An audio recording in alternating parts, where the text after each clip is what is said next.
नवरात्र चालू आहे आणि माझे गौरी गणपतीचे व्हिडिओ येत आहेत. माहीत आहे मला की मी ट्रेंडबरोबर नाही चालत आहे. पण त्याचं कारण हेच आहे की मी गावाकडून आल्यापासून खूप आजारी पडलेले आहे. मला व्हॉईस ओव्हरच करता येत नाही. मागच्या व्लॉगमध्ये मी तुम्हाला म्हणलं होतं की आम्हाला गावामध्ये जायचं आहे. काम आवरता मला इतका उशीर झाला होता की गावात जाण्यासाठी आम्हाला 4:30 झाले होते. आम्ही वस्तीवरती राहतो. संध्याकाळी उशीर होईल या कारणाने सासरे बोलले होते, "जाऊ नका गावामध्ये." पण आम्ही कुठं ऐकतोय. आम्ही चाललोच. कारण आम्हाला अशा ठिकाणी जायचं होतं की तिथं आम्हाला कधी जाईल असं झालं होतं. तर सासरे म्हणले होते, "जाऊ नका." पण आम्ही गेलो. त्याचा पश्चाताप आम्हाला नंतर होणारच होता. काय पश्चाताप झाला ते तुम्हाला पुढं कळेलच. एवढा सगळा नट्टापट्टा करून आम्ही गावात जायला निघलो होतो. व्हिडिओमध्ये तुम्हाला दिसत असेल मागच्या साईडला आमच्या इथं रेल्वे रूळ आहे. आमच्या गावामध्ये रेल्वे पण येते. आमच्या आजूबाजूचा परिसर पावसाने इतका छान झाला होता. सगळीकडे गवत उगवलं होतं.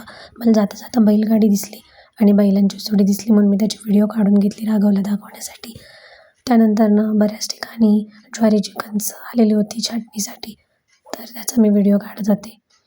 पाऊस येण्याची चिन्ह काही दिसत नव्हती. आभाळ तर थोडंसं मोकळं वाटत होतं. आमच्या वस्तीवरती हे आमचं देवीचं मंदिर आहे. आम्ही पारावरची देवी बोलतो तिला. नवरात्र उत्सवामध्ये इथं खूप मोठा उत्सव असतो.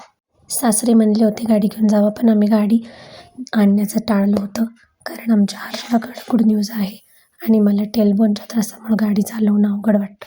त्यामुळं मी गाडीवर रिस्क घेतली नाही. तर आम्ही आलो होतो गावाच्या बाहेर शिवपार्वती कलेक्शन नावाचं आमच्याकडं साड्यांचं मोठं दुकान आहे. त्या ठिकाणी आम्ही आलो होतो. आता साड्या आमच्यासाठी आम्ही घेणार नव्हतो. साड्या आम्हाला गौरीसाठी घ्यायच्या होत्या. तर आता गौरीसाठी साड्या घ्यायच्या, तर 2 वर्ष गौरीला घालायच्या. त्यानंतरनं त्या आमच्या होणार. त्यामुळं आम्ही खूपच एक्सायटेड होतो. तर त्यापैकी आम्ही ही एक साडी काढली. ही साडी आम्हाला ₹1000 बसणार होती. सासऱ्यांनीच पैसे दिले होते.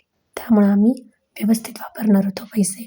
तर ही एक आम्ही साडी काढली होती. ह्याचं कलर कॉम्बिनेशन आम्हाला खूप आवडलं होतं. सेमी सिल्क पैठणी असं त्या म्हणत होत्या. त्यानंतर आणखीन एक ही साडी काढली. आता या चॉईस सगळ्या माझ्या आहेत. तर यापैकी आम्ही इथंच ठरवून टाकलं की ही साडी मी घेणार आणि ती पोपटी साडी हर्षदा घेणार. इथंच आमचं चाललं होतं. बायकांच्या स्वभावात आहे का काय काय माहिती.